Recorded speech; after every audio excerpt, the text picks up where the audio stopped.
Hello दोस्तों, Rahul classes में आपका एक बार फिर से स्वागत है।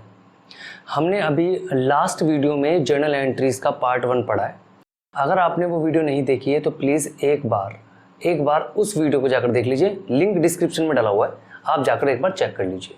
इस वीडियो में हम बाकी जो एंट्री हमारी बच गई थी, हम बाकी एंट्रीज को रिवाइज करने वाले हैं।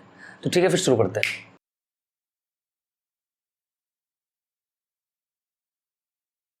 इस वीडियो में हम लोग एक्सपेंसेस और इनकम्स की एंट्रीज रिवाइज करेंगे।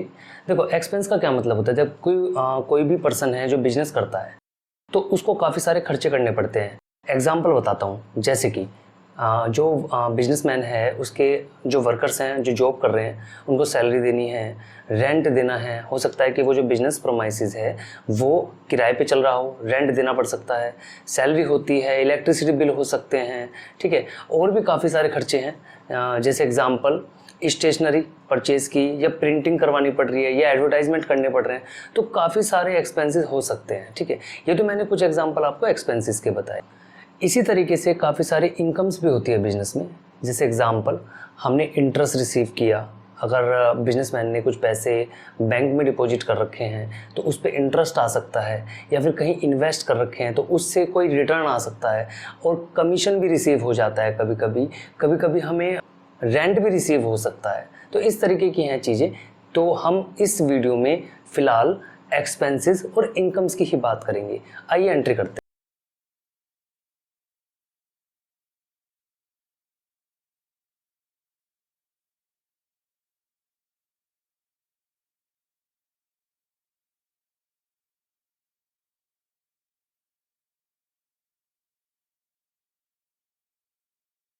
ये है एक्सपेंसेस की एंट्रीज और ये है इनकम्स की एंट्रीज, ठीक है। Example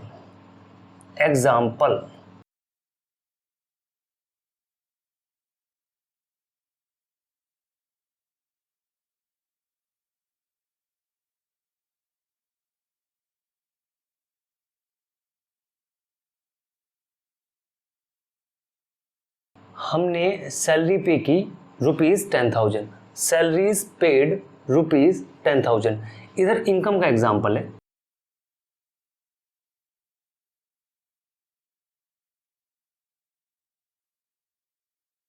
interest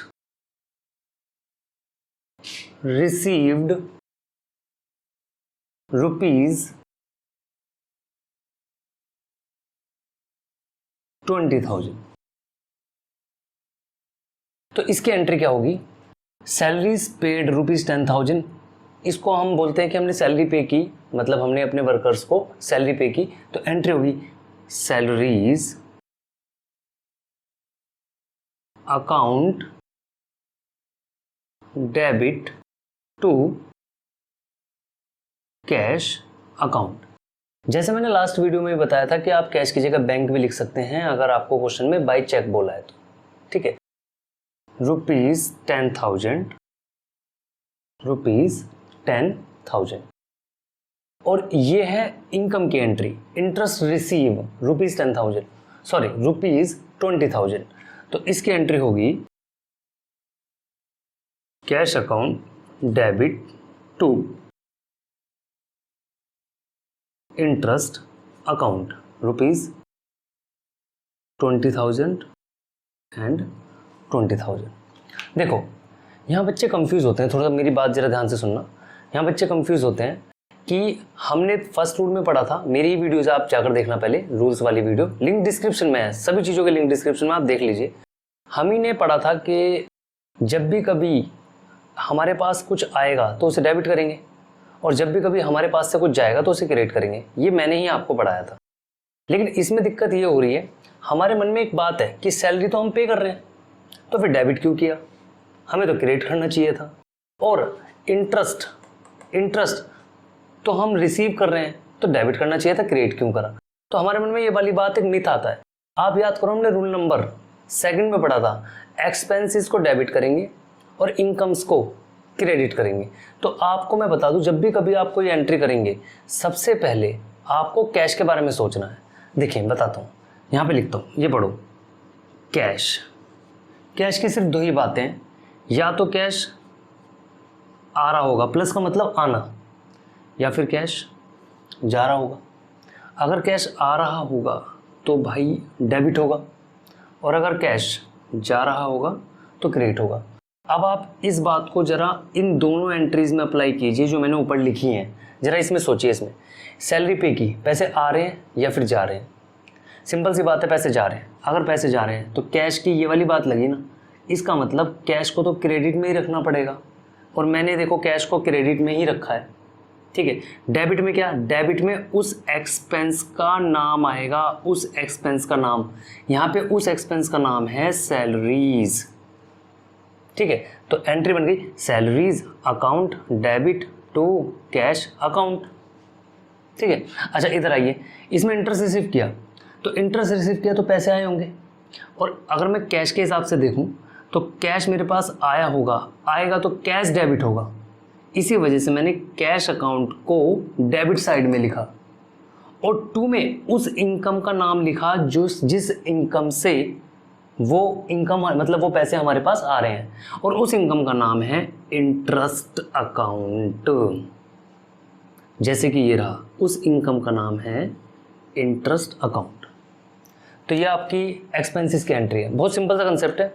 in summary, expense कोई भी हो उस एक्सपेंस के नाम को डेबिट कर देंगे, और इनकम कोई भी हो उस इनकम के नाम को क्रेडिट कर देंगे, और दूसरी साइड में कैश ही आएगा। जैसे सैलरी था, अगर कल को यहाँ पर रेंट बोल देता, वो क्वेश्चन में बोल देता रेंट पेड, तो हम यहाँ पे लिख देते rent account debit to cash account. और इसी तरीके से अगर वो इंटरेस्ट की जगह बोल देता कमीशन रिसीव, तो जहाँ मैंने लिखा ना cash account debit to interest लिखा, इस इंटरेस्ट की जगह आ जाएगा कमीशन में एंट्री करके दिखाता हूँ। Another example of expenses and incomes.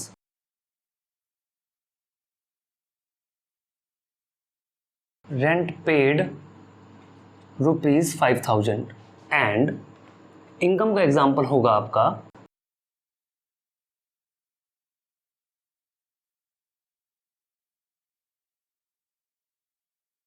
$7,000। तो इसकी एंट्री क्या होगी, देखो जैसे कि आपको पता है रेंट पे किया आपने, ठीक है, रेंट पे किया तो पैसे गए, पैसे गए तो कैश को तो क्रेडिट ही करना है, क्योंकि हमारा नियम जैसे कि मैंने अभी लिखा भी था, कैश अगर क्रेडिट होगा, अगर पैसे जा रहे हैं तो हमेशा क्रेडिट ही करना पड़ेगा, और अगर पैसे आ रहे हैं कैश के तो हमेशा डेबिट ही होगा। आइए एंट्री करें, उस एक्सपेंस के नाम को हम पहले डेबिट करेंगे, और उस एक्सपेंस का नाम है रेंट। रेंट उस एक्सपेंस के नाम है, rent account debit to cash account ₹5,000 and commission receive ₹7,000, मतलब पैसे आ ही रहे हैं, और अगर पैसे आ रहे हैं तो डेबिट ही होगा, जैसे कि हमने पहले भी पढ़ा है। तो एंट्री होगी कैश अकाउंट डेबिट, क्योंकि हम सबसे पहले कैश को देखेंगे, ठीक है। Cash account debit to commission account ₹7,000 and 7,000। देखो यहाँ उस इनकम का नाम आ गया कमीशन, तो आपने भी इनकम का नाम चेंज कर दिया कमीशन। एक सिंपल सा फंडा है, अगर कभी भी एक्सपेंस की एंट्री कर रहे हो, आप बॉक्स मत बनाना, वो मैं समझाने के लिए बना रहा हूँ। उस एक्सपेंस का नाम डेबिट हो जाएगा, जो भी उस एक्सपेंस का नाम है, फिर लिख देंगे अकाउंट, फिर लिखेंगे डेबिट, एंड फिर टू में कैश। प्लीज़ नोट करें कि टू में तो कैश ही आएगा, चेक से होगी तो बैंक आ सकता है, लेकिन ये टू में ही रहेगा, कैश या फिर बैंक। ये है एक्सपेंस की एंट्री, ये है एक्सपेंस की एंट्री। और इनकम की कोई भी एंट्री हो, इनकम की कोई भी एंट्री हो, आप कैश को डेबिट कर देंगे, कैश अकाउंट डेबिट। मैं बार बार बोल रहा हूँ, कैश की जगह बैंक आ जाएगा अगर चेक से बात बोली हुई है। कैश अकाउंट डेबिट टू उस इनकम का नाम जो भी होगा वो आप इनकम के इस बॉक्स में डाल देंगे। बॉक्स लिखना नहीं है, मैं समझाने के लिए बोल रहा हूँ, ठीक है। फॉर्मेट है एक तरीके से, इनकम के बाद लगा देना अकाउंट। ये मेरी एंट्री हो गई है इनकम की, कोई भी इनकम हो। जैसे अभी मैंने थोड़ी देर पहले यहाँ एंट्री की थी salary account debit to cash account, थोड़ी देर पहले मैंने एंट्री की थी cash account debit to interest account. ठीक है, काफ़ी सारे एंट्री रिवाइज करते हैं। जैसे सैलरी पे की, salary account debit to cash account. जैसे आपने रेंट पे किया, rent account debit to cash account. आपने स्टेशनरी परचेज करी, stationery account debit to cash account. आपने कैरिज दिया, carriage account debit to cash account. इस तरीके से एक्सपेंस की होगी। अब कुछ एग्जांपल इनकम के करते हैं। कैश अकाउंट डेबिट, जैसे इंटरेस्ट लिया तो टू में इंटरेस्ट आ जाएगा। आपने कमीशन लिया, cash account debit to commission account. आपने मान लेते हैं कि रेंट भी लिया, ऐसा भी होता है कई बार कि हम रेंट भी ले सकते हैं, क्योंकि जरूरी नहीं है कि हमने किराए पे ले रखा है, हम कई बार किराए पे अपनी प्रॉपर्टी देते भी हैं। तो एंट्री होगी cash account debit to rent account. तो इस तरीके की हमारी इनकम की एंट्री। एक्सपेंस की एंट्रीज ये रही रूल नंबर 2 के हिसाब से, और इनकम की एंट्रीज ये रही। तो वैसे मैंने पुरानी वीडियोज़ में भी इसको समझा रखा है रूल्स के हिसाब से, आप उसको एक बार देख लीजिए, फिर हम आगे की एंट्रीज डिस्कस करते हैं।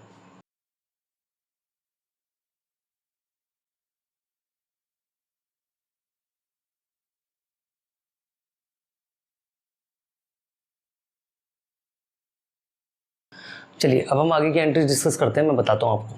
देखो, जब भी कोई पर्सन बिजनेस करता है तो वो या तो ट्रेडिंग के बिजनेस में हो सकता है, मैन्युफैक्चरिंग के बिजनेस में हो सकता है। हम पहले ट्रेडिंग के लिए समझते हैं। जैसे ट्रेडिंग में होता क्या है, ये लोग माल खरीदते हैं और फिर उस माल को बेचते हैं कुछ प्रॉफिट ऐड करके। ये हमारा ट्रेडिंग बिजनेस होता है, बहुत सिंपल सा। जैसे मैंने बोला माल, इसको इंग्लिश में बोलते हैं गुड्स। ठीक है, अब जब बात गुड्स की हो रही है तो गुड्स खरीदा भी जाएगा और बेचा भी जाएगा। अब मैं उसी की एंट्री करने वाला हूँ। वैसे मैंने अभी एक्सपेंस और इनकम की एंट्री बताई है। गुड्स खरीदना एक्सपेंस होता है और गुड्स बेचना इनकम होती है। तो यानी कि मैं अब जो एंट्री बताने वाला हूँ ये मेरा हो गया गुड्स। गुड्स मतलब वही स्टॉक बोल दीजिए या फिर माल बोल दीजिए, स्टॉक। ठीक है, अब आप ज़रा थोड़ी देर के लिए वीडियो पॉज करके सोचिए एंट्री क्या होगी। गुड्स परचेज किया, सोचिए एंट्री क्या होगी। वीडियो पॉज कर दीजिए थोड़ी देर के लिए। ठीक है, अब आपने जो भी एंट्री सोची उसे जरा मैच कीजिए जो मैं लिखने वाला हूं।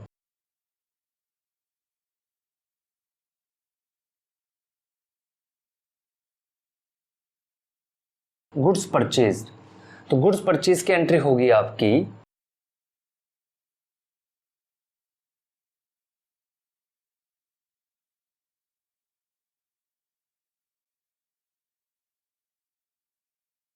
Purchases account debit to cash account. अब आप सोच रहे होंगे कि जब मैंने यहाँ गुड्स लिखा है, गुड्स परचेज किया, तो यहाँ पे गुड्स क्यों नहीं आया। यहाँ पर गुड्स इस वजह से नहीं आया है क्योंकि आप अभी सेल की भी एंट्री करने वाले हो और सेल की एंट्री में भी गुड्स आ जाएगा। बट हम परचेजेस और सेल्स को अलग रिकॉर्ड करने की वजह से कि हम चाहते हैं इनके अकाउंट्स भी अलग बने, इस वजह से हमने सेम नाम नहीं रखा। क्योंकि अगर सेम नाम रख देते ना गुड्स अकाउंट, तो सेल परचेज की एंट्री एक ही अकाउंट में चली जाती। ठीक है, क्योंकि आगे हम लेजर पोस्टिंग भी पढ़ने वाले हैं। तो इस वजह से हमने यहाँ पे नाम डाला गुड्स परचेज के लिए परचेजेस अकाउंट। अच्छा, एक बात बताता हूँ, अगर यहाँ पर मशीनरी परचेज होता, मशीनरी परचेज, तो यहाँ परचेज ना लिखकर मशीन लिखते। लेकिन अगर यहाँ गुड्स परचेज है तो यहाँ गुड्स नहीं लिख रहे, परचेजेस लिख रहे हैं। ठीक है, इस बात का ध्यान रखना। हम एसेट के लिए तो एसेट का नाम यूज करते हैं, बट गुड्स के लिए गुड्स का नाम यूज नहीं करते, परचेजेस लिखते हैं। ठीक है, अब सेल वाली एंट्री करते हैं।